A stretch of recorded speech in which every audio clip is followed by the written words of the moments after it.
અમદાવાદની નગરદેવી વિશે તો કોણ જાણતું નથી, પણ આજે હું લઈને આવી છું અમદાવાદના નગર દેવતાને દરેકને મળવા અને જોઈએ કેટલા સુંદર રીતે બિરાજમાન છે.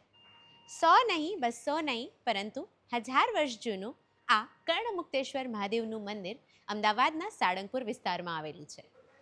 શ્રાવણના પવિત્ર માસમાં અહીંયા દરરોજ 5 થી 7 સુંદર હવનનું આયોજન થાય છે અને આમ દર સોમવારે 12 માસ 5 થી 7 સાંજે સુંદર હવન થાય છે. એક પૌરાણિક કથા અનુસાર એવું માનવામાં આવે છે કે કર્ણમુક્તેશ્વર મહાદેવની સ્થાપના રાજા કર્ણદેવે કરી હતી અને એટલે જ મહાદેવનું નામ કર્ણ રાજાના નામ પરથી કર્ણમુક્તેશ્વર પડ્યું. કર્ણમુક્તેશ્વર મહાદેવ વિશે એવું માનવામાં આવે છે કે તે સ્વયંભૂ શિવલિંગ છે. 12મી સદીમાં મહિષાસુરમર્દિનીની પ્રતિમા તથા ચતુર્ભુજ વિષ્ણુ ભગવાનની પ્રતિમા પણ અહીંયા છે. આ શિવલિંગ પ્રગટ થયું ત્યારે તેમાં એક હીરો જડેલો હતો, પરંતુ આક્રમણખોરો તે હીરો લૂંટીને લઈ ગયા, જેથી શિવલિંગમાં ખાડો રહી ગયો. આ મંદિર અમદાવાદના સારંગપુર દરવાજાની નજીક આવેલું છે.